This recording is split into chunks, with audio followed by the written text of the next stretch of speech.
ఎమ్మెల్సీగా అవకాశం కల్పించిన కాంగ్రెస్ అధిష్టానానికి కృతజ్ఞతలు తెలిపారు కాంగ్రెస్ ఎమ్మెల్సీ అభ్యర్థి శంకర్ నాయక్. ఎస్టీల అభివృద్ధికి శక్తివంచన లేకుండా కృషి చేస్తానని అన్నారు. తనకు టికెట్ రావడానికి సహకరించిన సీఎం రేవంత్ రెడ్డికి, ఇన్ఛార్జ్ మీనాక్షి నటరాజన్కు ధన్యవాదాలు తెలుపుతున్న శంకర్ నాయక్తో మా ప్రతినిధి దిలీప్ మరింత సమాచారం అందిస్తారు.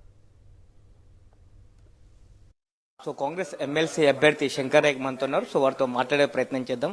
సార్, ఏంటి చాలా వరకు కూడా ఎస్టీ సామాజిక వర్గానికి సంబంధించిన చాలా ప్రయత్నాలు చేశారు, కానీ తెరపైకి మీ పేరు వచ్చింది. సో ఎలా అనిపిస్తుంది?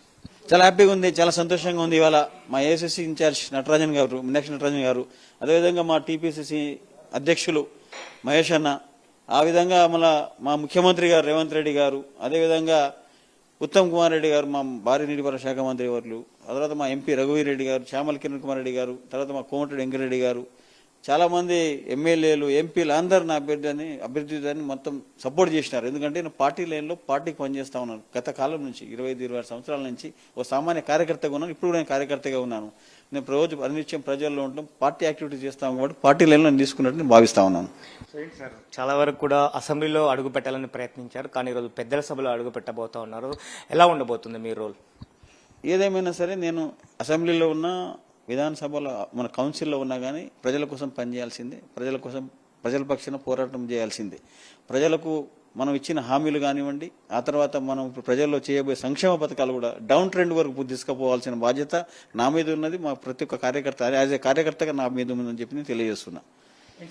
అసెంబ్లీ మండలికి సంబంధించినటువంటి ఎమ్మెల్సీ అభ్యర్థుల ప్రకటన అంతా కూడా నల్గొండ జిల్లాకు సంబంధించినటువంటి వ్యక్తులకు మాత్రమే పార్టీలు కొంత ఎక్కువగా ప్రాధాన్యతగా తెలుస్తా ఉంది. అంటే నల్గొండ జిల్లాను కాదు, కానీ వ్యక్తులుగా ఇప్పుడు నేను ఒక పార్టీలో పనిచేస్తా ఉన్నాను, దయాకరణ ఒక పార్టీకి పనిచేస్తా ఉన్నాను, కాంగ్రెస్ పార్టీకి పనిచేస్తా ఉన్నాడు. సో మంత్రివర్గ విస్తరణలో మళ్ళీ ఏదైనా మంత్రివర్గానికి సంబంధించి ఆశతో ఉన్నారు? నేను అటువంటి ఆశ నాకు ఏం లేదు. ఇప్పుడు పార్టీ నాకు ఇప్పుడే చాలా పెద్ద బాధ్యత ఇచ్చింది. దీన్ని పూర్తి ఫుల్ఫిల్ చేయాల్సిన బాధ్యత నా మీద ఉంది.